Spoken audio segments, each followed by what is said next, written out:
guys, welcome back to my YouTube channel Crazy Vibes with Surya. ഇവിടെ ഏകദേശം നല്ല മഴയൊക്കെ പെയ്ത് ചെറിയൊരു കോടമഞ്ഞും തണുപ്പൊക്കെ ഉള്ളൊരു സമയമാണ് കേട്ടോ.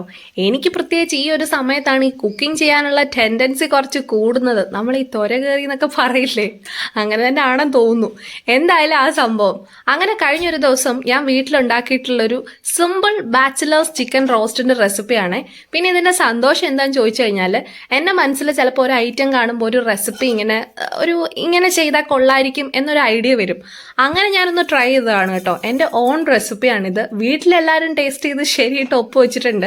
അങ്ങനെ എൻ്റെ ഒരു ഫ്രണ്ടിനും ഞാൻ പറഞ്ഞു കൊടുത്തു. അവൾ അവിടെ വീട്ടിലൊരു ബർത്ത്ഡേ പാർട്ടി വന്നപ്പം ഈ സെയിം ഐറ്റം ട്രൈ ചെയ്തു. എടി സംഭവം കിടുക്കിയിട്ടുണ്ടെന്ന് എന്നെ വിളിച്ച് പറഞ്ഞു കേട്ടോ. അപ്പോൾ എനിക്ക് ഭയങ്കര സന്തോഷം തോന്നി. അപ്പോൾ നിങ്ങൾക്കും ഇത് ട്രൈ ചെയ്യാവുന്നതേ ഉള്ളൂ. ഞാൻ ഒത്തിരി ബളബള സംസാരിച്ച് സമയം കളയുന്നില്ല. Let start the video. First തന്നെ ഞാൻ എന്തൊക്കെ ഐറ്റംസ് ആണ് എടുത്തു വെച്ചേക്കുന്നതെന്ന് പറയാം. ഒരു 2 സവോള, കുറച്ച് മല്ലിയില, വെളുത്തുള്ളി എടുത്ത് വെച്ചിട്ടുണ്ട്. ഇനി എരിവിന് വേണ്ടിയിട്ട് നല്ല കുറച്ച് കാന്താരി മുളക് ഉണ്ടെങ്കിൽ ബെസ്റ്റ് ആയിരിക്കും. പിന്നെ കുറച്ച് ജിഞ്ചർ, ഒരു ക്യാപ്സിക്കം ഒന്ന് സ്ലൈസ് ചെയ്തതും, പിന്നെ കുറച്ച് തേങ്ങാക്കൊത്തും. ഇനി മെയിനായിട്ട് വേണ്ടത് എന്താണെന്ന് അറിയാമല്ലോ, നമ്മുടെ ചിക്കൻ. അത് നിങ്ങൾക്ക് ബോൺലെസ്സോ അതല്ലെങ്കിൽ നല്ല ബോൺസ് ഉള്ള പീസോ അത് നിങ്ങൾക്ക് തന്നെ ഡിസൈഡ് ചെയ്യാം. അതും നന്നായിട്ട് കട്ട് ചെയ്ത് കഴുകി ക്ലീൻ ആക്കി വെച്ചിട്ടുണ്ട്. പിന്നെ ഇവിടെ ഞാൻ കുറച്ച് കറി ലീവ്സും കൂടെ എടുത്ത് വെച്ചിട്ടുണ്ട് കേട്ടോ. അപ്പോൾ ഇതെല്ലാം കൂടി ഇട്ടിട്ട് നമുക്ക് ഉണ്ടാക്കാൻ പറ്റുന്ന നല്ലൊരു മസാലയാണ് കേട്ടോ. നല്ല ടേസ്റ്റാണ് ആ ചിക്കൻ റോസ്റ്റിന്. പ്രത്യേക ഒരു വൈബുണ്ട് കഴിക്കാൻ തന്നെ. എല്ലാവരും അത് കഴിച്ചിട്ട് പറയുകയും ചെയ്തതാണ്. അപ്പോൾ നമുക്ക് ഐറ്റംസ് എല്ലാം ക്ലിയർ ആയെന്ന് തോന്നുന്നു. മസാലാസ് എല്ലാം ഞാൻ ഇടുമ്പം നിങ്ങൾക്ക് ഇതിൽ വീഡിയോയിൽ കാണാൻ പറ്റും. ഞാനിവിടെ ഇത്രയും ചിക്കൻ്റെ പീസസ് ആണ് എടുത്തേക്കുന്നത്. ഒരു 1/2 kg കുറച്ചുകൂടെ കൂടുതലുണ്ടെങ്കിലേ ഉള്ളൂ. അപ്പോൾ ഇത് നന്നായിട്ട് ക്ലീൻ ചെയ്ത് വേറൊന്നും മസാല ഉപ്പൊന്നും ഇട്ട് വെച്ചേക്കുന്നതല്ല, ജസ്റ്റ് നന്നായിട്ട് വാഷ് ചെയ്തിട്ട് എടുത്ത് വെച്ചിരിക്കുന്നതാണ്. ഇനി ഇതിലേക്ക് നമുക്ക് കുറച്ച് മസാലയൊക്കെ ചേർത്ത് ഒരു മാരിനേഷൻ പരിപാടിയും കൂടെ ഉണ്ട്. അപ്പോൾ അതെന്തൊക്കെയാണെന്ന് ഞാൻ സിമ്പിളാക്കിയിട്ടൊന്ന് പറയാം. ഫസ്റ്റ് നമുക്കിവിടെ വേണ്ടത് ഒരു 1/2 ടീസ്പൂൺ അളവിലോ അതല്ലെങ്കിൽ ഒരു 1/2 ടീസ്പൂൺ അളവിലോ നിങ്ങൾക്ക് മഞ്ഞൾപ്പൊടി ചേർക്കാം. ഞാനിവിടെ മഞ്ഞൾപ്പൊടിയും കുറച്ച് കാശ്മീരി ചില്ലി പൗഡറും ചേർക്കുന്നുണ്ട്. പിന്നെ കുറച്ച് ഉപ്പും. ഇത്രയും മാത്രം ഇട്ടിട്ട് നമ്മൾ നന്നായിട്ട് ഈ ചിക്കൻ ഒന്ന് മാരിനേഷൻ ചെയ്ത് കുറച്ച് മിനിറ്റ്സ് ഒന്ന് റെസ്റ്റ് ചെയ്യാൻ വെക്കുക. ഒരു 1/2 hour ഒക്കെ വെച്ച് കഴിഞ്ഞാൽ നന്നായിരിക്കും. അപ്പോൾ ഇതിൽ വേറെ മല്ലിപ്പൊടിയോ അല്ലെങ്കിൽ ഉലുവ അങ്ങനത്തെ ഐറ്റംസ് ഒന്നും ചേർക്കണ്ട. ഇപ്പോൾ ഇത്ര ഐറ്റംസ് മാത്രം ചേർത്ത് നന്നായിട്ടൊന്ന് മാരിനേഷൻ ചെയ്താൽ മതിയാവും. പിന്നെ നിങ്ങൾക്ക് ഇവിടെ കൈ വെച്ചിട്ട് മാരിനേഷൻ ചെയ്യാം കേട്ടോ. ഞാനിവിടെ ഇപ്പം സ്പൂൺ ഉപയോഗിച്ചതേ ഉള്ളൂ. ഒരു വീഡിയോയുടെ ഒരു റെസ്പെക്റ്റിൽ അങ്ങ് ചെയ്തതേ ഉള്ളൂ. പിന്നെ ഈ ചില്ലി പൗഡറിൻ്റെ കളർ ഇത്രയും ചോദിച്ചു കഴിഞ്ഞാൽ കാശ്മീരി ചില്ലി പൗഡറാണ്. ഇതിനധികം എരിവില്ലാത്തതുകൊണ്ട് തന്നെ നല്ലൊരു കളറ് കിട്ടും. അപ്പോൾ ഞാൻ അതുകൊണ്ടാണ് അത് ചേർത്തത്. പിന്നെ നിങ്ങൾക്ക് കാണുമ്പോഴും ഇത്രയും മുളക് പൊടിയോ എന്നുള്ളൊരു ഇത് തോന്നിയേക്കാം.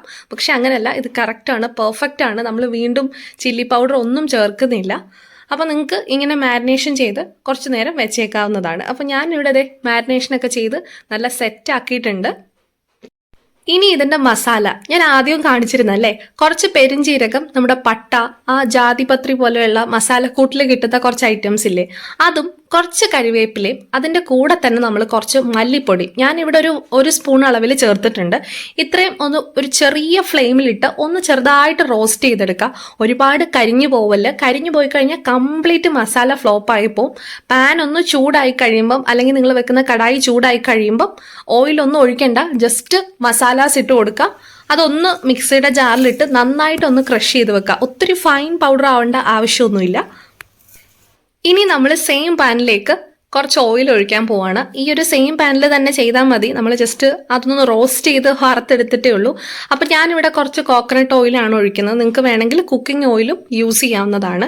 ഇനിയും ഓയിലൊന്ന് നന്നായിട്ട് ചൂടായി വരുമ്പോൾ നമ്മൾ കുറച്ച് മസ്റ്റാർഡ് സീഡ്സ് ഇട്ട് കൊടുക്കുക.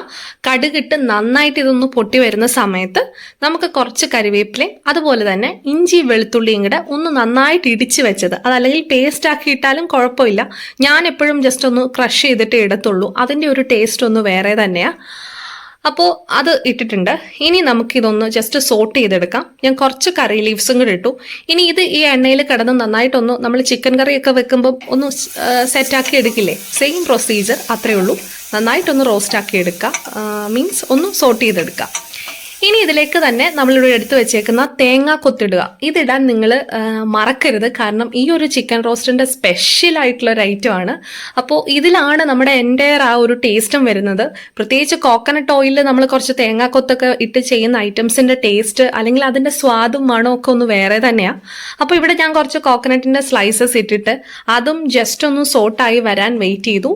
ഇതെല്ലാം തന്നെ നിങ്ങൾ ലോ ഫ്ലെയിമിൽ വേണം ചെയ്യാൻ. അതിനുശേഷം നമ്മുടെ മാരിനേഷൻ ചെയ്ത ചിക്കൻ്റെ ഫുൾ പീസസ് ഇട്ട് കൊടുക്കുക.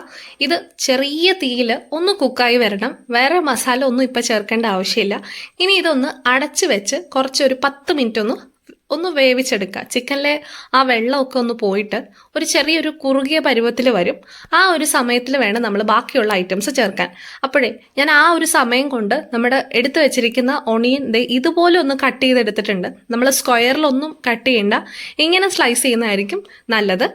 അപ്പോൾ അതിനുശേഷം ഞാനൊന്ന് മൂടി തുറന്ന് കാണിക്കാം. ജസ്റ്റ് ഇതുപോലെയാണ് ഇതിൻ്റെ എല്ലാ വെള്ളമൊക്കെ ഇറങ്ങി ചിക്കൻ ആ ഒരു തേങ്ങാക്കൊത്തിലും നമ്മുടെ ആ ഇഞ്ചി വെളുത്തുള്ളിയിലൊക്കെ കിടന്നിട്ട് ഒന്ന് വേകുന്നതിൻ്റെ നല്ലൊരു മണം കിട്ടും കേട്ടോ.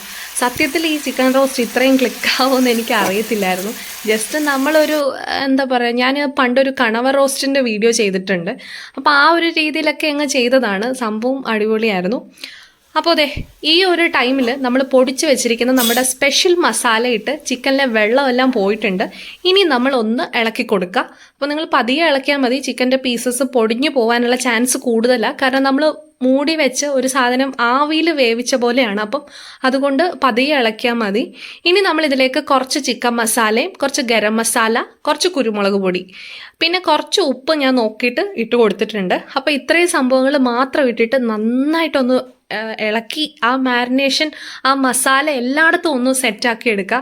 നല്ല മണമാണ് കേട്ടോ. ഈ ചിക്കൻ റോസ്റ്റിന് ഞാൻ കഴിച്ചിട്ടുള്ള ചിക്കൻ ഫ്രൈഡ് ഒന്നും ഒരു ടേസ്റ്റ് എനിക്ക് തോന്നിയിട്ടില്ല. എന്തോ ഒരു പ്രത്യേകത ഉണ്ടായിരുന്നു. അപ്പോൾ ഈ ഒരു സമയത്ത് തന്നെ നമ്മൾ കുറച്ച് ഓണിയൻ്റെ പീസസ് ഇട്ട് കൊടുക്കുക. ഞാനിവിടെ ഒരു 2 വലിയ ഉള്ളിയാണ് എടുത്തിട്ട് ചേർത്തത്. നിങ്ങൾക്ക് ആൾക്കാരുടെ എണ്ണം അനുസരിച്ച് എന്ത് ചെയ്യാം, ഇതിൻ്റെ ക്വാണ്ടിറ്റി കുറച്ച് കൂട്ടാം, കാരണം ചിക്കൻ്റെയും ക്വാണ്ടിറ്റി കൂട്ടാം. അപ്പോൾ അതിനനുസരിച്ച് നമുക്ക് 1 or 2 സവോളയൊക്കെ കൂടുതൽ ചേർക്കാം. ഇനി ഈ ഒരു സമയത്ത് ഉള്ളി ചെറുതായിട്ടൊന്ന് വാടി വന്ന സമയത്ത് നമ്മൾ സ്ലൈസ് ചെയ്ത് വെച്ചിരിക്കുന്ന ക്യാപ്സിക്കം കൂടെ ഇട്ട് കൊടുത്തിട്ടുണ്ട്. പിന്നെ ഞാൻ മുമ്പേ പറഞ്ഞ പോലെ തന്നെ നമ്മൾ ഈ ക്യാപ്സിക്കം ഓണിയനൊക്കെ ഈ ഒരു രീതിയിൽ തന്നെ സ്ലൈസ് ചെയ്ത് ചേർക്കുന്നതായിരിക്കും നല്ലത്. അപ്പോൾ ഇനി ഇത് നമ്മൾ കൂടുതൽ കുക്ക് ചെയ്യേണ്ട ആവശ്യമൊന്നുമില്ല. ഇതിലേക്ക് വെള്ളമൊന്നും ഒഴിക്കരുത്. ഈ ഒരു രീതിയിൽ തന്നെ ഇത് എടുക്കണം. ഒരുപാട് തിക്ക് ഗ്രേവിയും വേണ്ട, എങ്കിൽ ഒരു ചെറിയ ഒരു ഡ്രൈ പോലെ ഇരിക്കുന്ന രീതിയിൽ വേണം ചിക്കൻ റോസ്റ്റിൻ്റെ പരുവം. അപ്പോൾ ഇത് ഏകദേശം റെഡി ആയിട്ടുണ്ട്. നല്ല മണമൊക്കെ വരുന്നുണ്ട്. ഇനി നമുക്കിതൊരു പ്ലേറ്റിലേക്ക് സെർവ് ചെയ്യാം. നിങ്ങൾക്ക് വേണമെങ്കിൽ ലാസ്റ്റ് വേണമെങ്കിൽ കുറച്ചും കൂടെ കുരുമുളക് പൊടിയൊക്കെ ചേർക്കാം. ഞാനിവിടെ ആവശ്യത്തിനെല്ലാം തന്നെ ചേർത്തിട്ടുണ്ട്. വൈൻഡപ്പ് ചെയ്യാൻ നേരത്ത് കുറച്ച് മല്ലിയില ചേർത്തു. നിങ്ങൾക്ക് ഇതിൻ്റെ ഫ്ലേവർ ഇഷ്ടമല്ലെങ്കിൽ അതങ്ങ് അവോയ്ഡ് ചെയ്തേക്കുക കേട്ടോ. ഇടണം എന്ന് ഒരു നിർബന്ധവും ഇല്ല. ഇനി നമ്മൾ ഇതൊരു നല്ല പ്ലേറ്റിലേക്ക് സെർവ് ചെയ്യുക. കൂട്ടത്തിൽ നല്ല ചൂട് പൊറോട്ടയൊക്കെ ഉണ്ടെങ്കിൽ അടിപൊളിയായിരിക്കും. ഇതിൻ്റെ ആ ഒരു ഗ്രേവിയും തേങ്ങാക്കൊത്തൊക്കെ കൂട്ടി കഴിക്കാൻ നല്ല ടേസ്റ്റിയാണ്. പിന്നെ കുറച്ച് വെജീസൊക്കെ ഉണ്ടെങ്കിൽ അടിപൊളിയായിരിക്കും. അപ്പോൾ ഈ പ്രാവശ്യം വരുന്ന ഫ്രണ്ട്സും അല്ലെങ്കിൽ നിങ്ങളുടെ ആ പ്രിയപ്പെട്ട റിലേറ്റീവ്സിനും ഒക്കെ ഇതൊന്നും ഉണ്ടാക്കി കൊടുത്തു നോക്കുക. എല്ലാവർക്കും എന്തായാലും ഇഷ്ടപ്പെടും. എപ്പോഴും കഴിക്കുന്നതിനെക്കാട്ടിലും ഒരു ഡിഫറെൻറ്റ് ടേസ്റ്റ് ഇതിനുണ്ട്. ട്രസ്റ്റ് മീ, ഞാൻ സീരിയസ് ആയിട്ട് പറഞ്ഞതാണ്. നല്ല ടേസ്റ്റുള്ള ഐറ്റം ആണ്. ഞാൻ ഒരുപാട് ഫോഴ്സ് ചെയ്യാറില്ല ചില റെസിപ്പിയിലൊന്നും. നിങ്ങളിത് ഉണ്ടാക്കുക അങ്ങനെ പറയാറില്ല. പക്ഷേ ഇത് മസ്റ്റ് ട്രൈ ഐറ്റം ആണ്.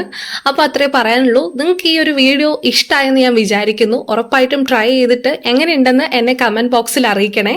So thanks for watching. Bye. See you soon. Take care.